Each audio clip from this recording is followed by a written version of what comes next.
इस बाइबल पाठ श्रृंखला का आयोजन लोगों को यीशु मसीह की शिक्षाओं के बारे में जागरूक करने तथा उनकी शिक्षाओं के संबंध में लोगों के बीच फैली गलतफहमियों को दूर करने के उद्देश्य से किया गया है। शुरू करते हैं यूहन्ना रचित सुसमाचार से। यूहन्ना रचित सुसमाचार में यीशु को परमेश्वर के अनंत वचन के रूप में प्रस्तुत किया गया है, जिसने देहधारी होकर हमारे बीच में डेरा किया।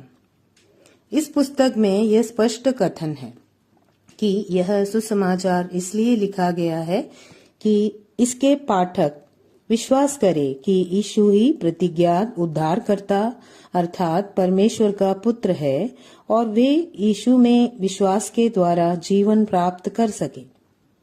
भूमिका में यीशु को परमेश्वर के अनंत वचन के रूप में दर्शाया गया है। उसके पश्चात सुसमाचार के पहले भाग में 7 आश्चर्य कर्मों का या चिन्हों का वर्णन है। उनसे यह प्रकट होता है कि यीशु प्रतिज्ञात उद्धारकर्ता अर्थात परमेश्वर का पुत्र है।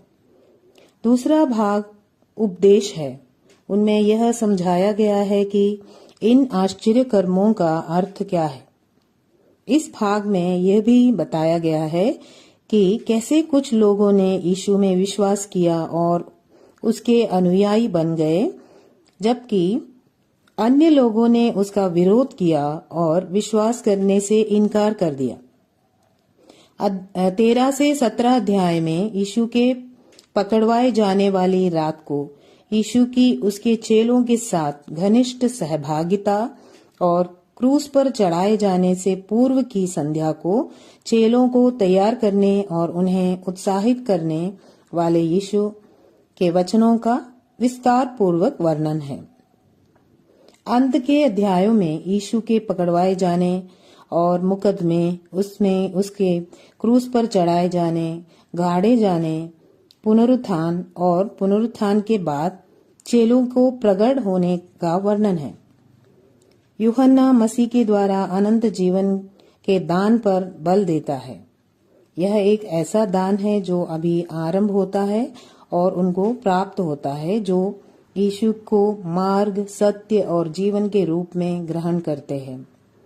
आत्मिक बातों को दर्शन के लिए दैनिक जीवन की साधारण वस्तुओं का प्रतीकों के रूप में प्रयोग यूहन्ना की एक प्रमुख विशेषता है, जैसे जल, रोटी, ज्योति, चरवाहा और उसकी भेड़ें तथा दाखलता और उसके फल। शुरू करते हैं अध्याय 1। आदि में वचन था और वचन परमेश्वर के साथ था और वचन परमेश्वर था। यही आदि में परमेश्वर के साथ था। सब कुछ उसी के द्वारा उत्पन्न हुआ और जो कुछ उत्पन्न हुआ है उसमें से कोई भी वस्तु उसके बिना उत्पन्न नहीं हुई। उसमें जीवन था और वह जीवन मनुष्यों की ज्योति था। ज्योति अंधकार में चमकती है और अंधकार ने उसे ग्रहण न किया। एक मनुष्य परमेश्वर की ओर से उपस्थित हुआ जिसका नाम यूहन्ना था। वह गवाही देने आया कि ज्योति की गवाही दे, ताकि सब उसके द्वारा विश्वास लाए। वह ज्योति न था, परंतु उस ज्योति की गवाही देने के लिए आया था। सच्ची ज्योति जो हर एक मनुष्य को प्रकाशित करती है, जगत में आने वाली थी।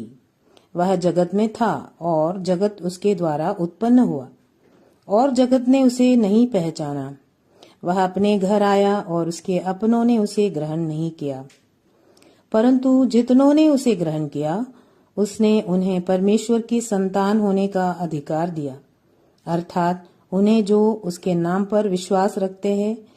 वे ना तो लहू से, ना शरीर की इच्छा से, ना मनुष्य की इच्छा से, परंतु परमेश्वर से उत्पन्न हुए। और वचन देहधारी हुआ और अनुग्रह और सच्चाई से परिपूर्ण होकर हमारे बीच में डेरा किया और हमने उसकी ऐसी महिमा देखी जैसी पिता के इकलौते की महिमा। यूहन्ना ने उसके विषय में गवाही दी और पुकार कर कहा, ये वही है जिनका मैंने वर्णन किया है कि जो मेरे बाद आ रहा है वह मुझसे बढ़कर है, क्योंकि वह मुझसे पहले था। क्योंकि उसकी परिपूर्णता में से हम सबने प्राप्त किया, अर्थात अनुग्रह पर अनुग्रह।